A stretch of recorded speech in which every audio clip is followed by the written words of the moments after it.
Wheel of Genre, the show for readers who hear the Jaws theme every time they go swimming. Right now, we are reading every short story in Ann and Jeff VanderMeer's anthology, The Weird, including this one, Dino Buzzati's The Colomber. I'm Zach, and this week I'm super interested in what does it all mean? What is it? What is it? I'm Bob, and I'm really in. That sounded like a weird dating app. I'm Bob, and that sounds, I guess, more depressing than a dating app. But every sentence I say kind of sounds like that. This, I think, is such an interesting story because in The Weird, we've seen lots of running away from something. You know, there's a terrible past. There's something that's trying to catch up with you. You did something. There's someone's cursed you, and you've tried to run away for so long. And I think it's very short. I mean, this is 4 pages. We have father and son. They're out fishing, you know, out on the sea. And the son says, "What on earth is that out there?" The father says, "There's nothing out there. What are you talking about?" Then he promises, he tells him this legend. And in the story, the legend, of course, is true. And I don't want to spoil it yet, but to me, that was such a great, weird setup. Like, no matter what you do, no matter how far you run, no matter where you hide, no matter how much you try and change your life, this thing will always be out there waiting for you until you're too old to finally get away. I like what you said about people running away from monsters, because this might be the only instance I could think of someone running towards their monster. Mm-hmm. But before we talk about that, do you know anything about Buzzati? One of the main things that I think is very interesting about Buzzati is in the actual introduction from The Weird, in his kind of theory about weird stories. I really thought this was great. He says, the effectiveness of a fantastic story will depend on its being told in the most simple and practical terms. And you can see that in a 4-page story. And I'm so fascinated by these weird authors, especially, I mean, he's from 1906 to 1972. It's quite a long time ago. People who are defining what the style of the weird should be and writing about it. So I'm really interested to see what his other stories are like too. Yeah, from what little I've researched, it seems like it's a lot of collections of short stories, but I thought this was really cool. He did write a comic book called Poem Strip, and it retells the myth of Orpheus and Eurydice, but it's set in Milan in the 1960s, and it's done with like a 60s pop art kind of style. I'd love to read that. That's very cool. What's it called? Is it Poem Strip? Poem Strip. Oh, P-O-M. Okay, poem. Oh, okay. Yeah. I was hoping you're spelling poem like I used to spell it, P-O-M-E. That's the, late night poems. Yeah. There it is right there. Oh, yeah. Hey, if I'm asking for a poem, it's P-O-M-M-E-S. I'm an apple boy. I like apples. Okay. This story was published in August 22nd, 1961. And something that I thought was really interesting was I read a review of the book that it was collected in, negative review, and they did characterize it as Buzzati's didactic fables. Fables. Do you feel like you were being didacted at all in this? Am I being didacted? It's kind of teaching us something in a way, but I think it's slightly more indirect than like an Aesop fable where it says, if you ask for too much, the gods are going to throw a log in your pond. But it does kind of do that. And it does very much feel like a fable where this Colomber, this great sea monster, it's this terrifying sea monster with lots and lots and lots of teeth, always pursuing you. When you're far away, it's just this black dot getting closer and closer to you, the promise of death. But there is a lesson at the end, because the Colomber, when it, how old is he at the end? I think he's almost 80 years old, 90 years old. He just says, one day I was suddenly old. I realized how long I had been pursuing the Colomber, getting ever further away as it pursued me. They have this relationship. And finally, the Colomber comes up and tells him, "Why were you running away from me?" It says, the shark stuck out its tongue, offering the old captain a small phosphorescent sphere, so glowing sphere. And Stefano, who is the boy who has become the man, so the son who now becomes this old fisherman, he holds the sphere between his hands and he looks at it, and it's this the pearl of the sea. It's worth all of this money. It brings power, love, fortune, and peace of mind to whoever has it. And then he says, it's all wrong.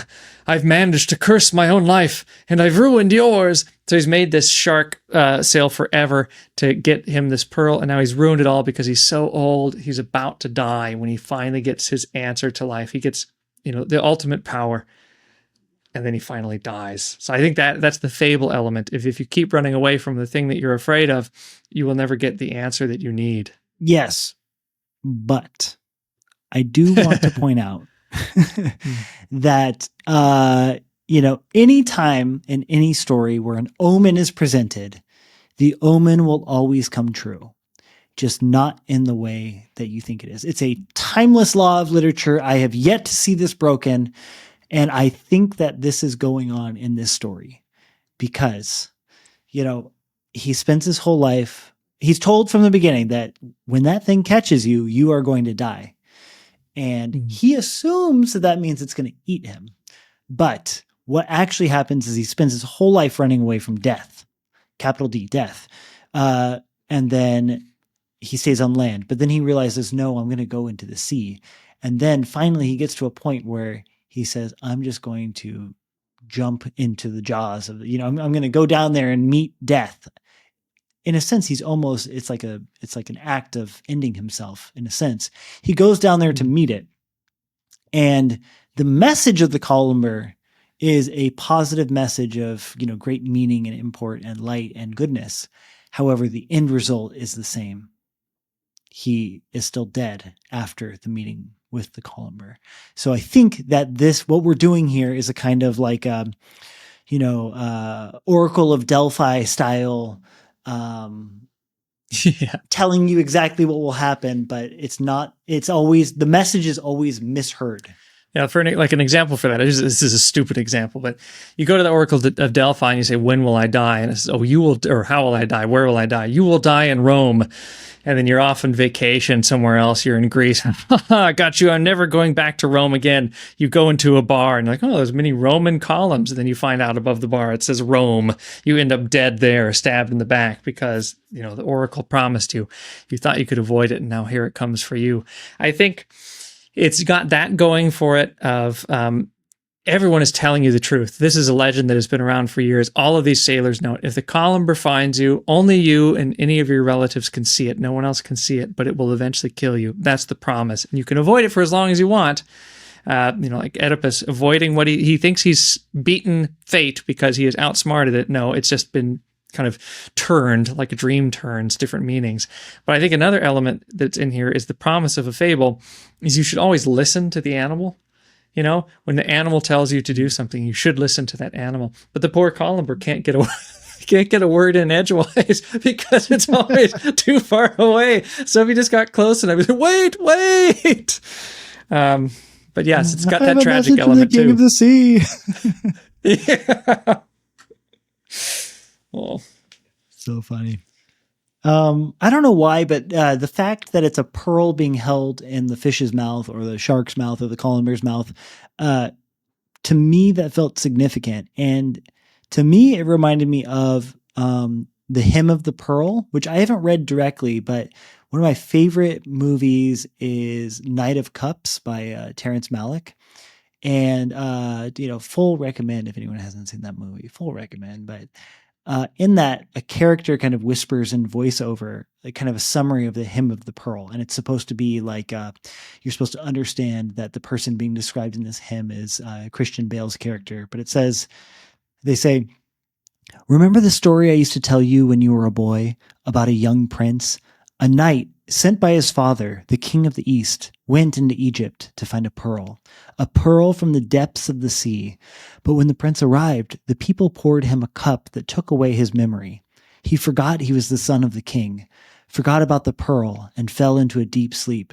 The king didn't forget his son. He continued to send word, messengers, guides, but the prince slept on. And it's supposed to be like a kind of parable or a fable about like our lives. We come into the material world with a mission, but then once we wake up on earth, we kind of forget what we're supposed to be doing here. It's obviously like a Gnostic Christian kind of a thing going on, but I couldn't help anytime we're talking about a pearl, the sea, some kind of gift, I just couldn't help but feel like, in some sense, the message of that pearl was related to this hymn of the pearl, this ancient text.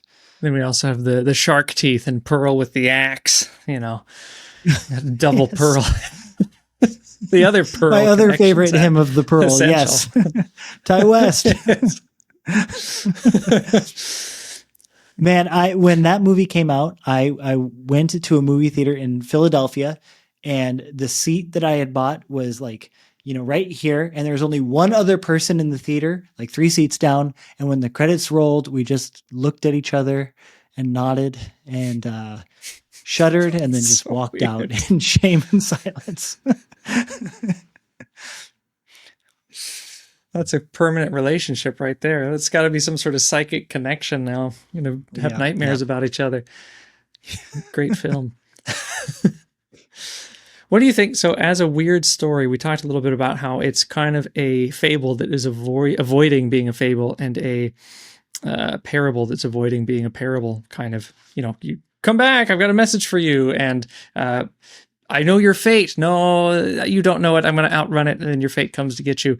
What do you think as far as being a weird story? I think the kind of borderline, existence of something is very weird. Like, is this a true story or not? Everyone seems to say it's a true story, but they have no proof of it. But still, we see the effects of it inside the story. I think another element is like knowing that this will obsess you is another point.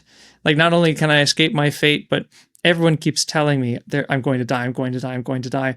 And then I don't want to listen to that anymore. So I'm going to go forward. I think that feels very weird too. Not exactly obsessed, but I need to know, and I will prove that I can survive this. Yeah, I think that obsession is really key. I think it helps that we have a monster, but I think that like the monster, which if you Google, I mean, correct me if I'm wrong, but I couldn't find a collectively agreed upon Colomber. And I believe that the description of the Colomber in here was, it looked like a bison in the water, I think is what he says at one point. But yeah, the obsession, I think, is really the key part of the weird here. And I think that part of what really aligns it with that tradition is the fact that he not only spends his life like reorienting his life around this obsession, avoiding this negative, thing, but also at the end succumbs to it and fully embraces it. I do also wonder if the style of this, if maybe like in the editorial mind of this, where, we've already seen magical realism kind of lumped together, fabulistic magical realism kind of lumped together with the weird, or folding that into the larger tradition. And I wonder if it's just the style here also that is a large part in its selection for inclusion in this anthology. Oh, that weird can be kind of fabulistic, I suppose. That's true. I think another story that it relates to in the weird canon or in this collection would be the genius loci, or any story where something is bad. They know that face in the water is bad, and yet they can't stop painting it. They can't stop taking pictures of it, and eventually they are integrated with it. I think there's something tragic in this too, because the Colomber seems to die. It seems to cease to exist. It's like giving him the pearl. The Colomber is so worn out, so tired, or his journey has failed, because he says, as he dies, he says, I've ruined your life too. He's ruined the Colomber's life. It is all so wrong. I've managed to curse my own life, and I've ruined yours. Those are his final words. I think that's very sad. The Colomber says, so long, poor man, and then sank into the black waters forever. Oh, there's something tragic even for the monster in this story. And it's a total character reversal, right? I mean, I can't think of any other story in which you have this kind of like monster of a region, Genius Loci being a great callback on there, like a monster of a place that inhibits it. But then once we meet the monster, we find it charming and sweet and a joy to be around. You know what I mean? That's unprecedented in any kind of story I think I've ever read. I do want to spend a little bit of time thinking about the message of this story, because I could see it being written off as simply seize the day. And I don't want the story to be just reduced to that, Like I don't I feel like I've actually seen people try to reduce this story to just be like, well, the message obviously is that you need to face your fears. And if you see, you have to do what makes you scared. And that is how you get your pearl in life. And if you put off doing it until you're an old man, you won't get happiness until it's too late. I don't think that's the message that we should walk away from this. But the fact that I can't articulate why precisely, maybe that's part of the weird aesthetic, but it just doesn't feel like this is something that you could like easily chalk up to a single moral, especially if we're going to commit to the idea that he's going to die anyways as soon as he gets that pearl. You know what I mean? That's true. It reminds me a lot of the Charles Beaumont story too, at least not in the telling of the story, but in this idea of conventional wisdom or getting a warning. People tell you, don't do that. Don't go close to don't go back in the water because the Colomber is going to come and eat you. Or don't let the devil out of this cell.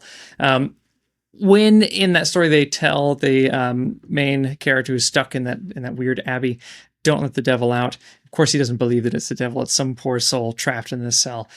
Lets him out, turns out to be the devil. Here, the conventional wisdom is the Colomber will kill you. Don't go near it. It will kill you. We all know that. That is what we've all been experiencing forever. So if they have that proof, like they have these stories passed down, that seems weird too, because whoever has seen the Colomber has told someone else about the Colomber. There has to be this long history of these different fishermen and their sons who have been killed or been given the pearl. So it's a weird, I guess, skepticism and also proof of conventional wisdom. Not just go and seize the day, but also like, how does knowledge work? Is knowledge always true, or is there something weirder underneath knowledge, lurking underneath? Another big contradiction to the conventional wisdom, or to what Stefano's the boy again, who becomes the man who's being chased by the Colomber. His father tells him never go into the sea again. But when he eventually decides to go in the sea again, when I think he's like his mid-20s or 30s, his mom says, finally, because she's been really disappointed that he stopped the tradition of going, they've all been sailors forever. She's like, why did you not become a sailor? No one told her that the Colomber is chasing him. So I think that's very interesting of you have to continue in your father's footsteps. She doesn't know he's going to die, but he agrees, I have to continue my father's footsteps. It's in my blood, and I know I'll probably die because of it. What do you think about that? Not just there's something weird about knowledge, but also there's something weird about family history. You must go forward. You must follow your destiny, I guess. Yeah, like even if it's like when you have like a habit or a tradition that is like obviously I don't want to use the word toxic, but I'll say like obviously not in everyone's best interest, but because it is tradition, because it's how we do things, we are going to push you into it and continue it and encourage it all the more. Yeah. I don't want to be too mean to the mom because, she didn't know. She doesn't know. That's fine. That's okay. And he lives a totally happy life too, until he's like 80. Yeah. Yeah. Well, not totally happy. Pursued by the Colomber. Yeah, that's true. Until one day, Stefano suddenly realized he had grown old, very old, and nobody around him could understand why, rich as he was, he did not quit the accursed seafaring at last. Old and bitterly unhappy because his whole life had been spent in that mad flight across the sea to escape his enemy. But greater than the joys of a quiet and comfortable life had always been to him the temptation of the abyss. There is a quote from Dune that I thought about while reading this, which was one of the characters says that, if you suspect that you're mortal, that's when you start to feel terror. This idea that like, oh my God, I could die at any moment. Like, this is awful. But the moment that you learn irrefutably that you're immortal is the moment where you're free from all terror, free from all anxiety. And I feel like we witness that kind of transformation happen here. It's a very, it's a blossoming of the character. Frank Herbert would be proud. Colomber does kind of look like a sandworm, but in the ocean. Yes. Sandworm of the seas. Like tuna is the chicken of the sea. Colomber is the sandworm. Okay, well, this was a good one. I, for one, would love to read Dino Buzzati more. Yeah, good one. Talk to you later, Bob. I'll see you under the sea.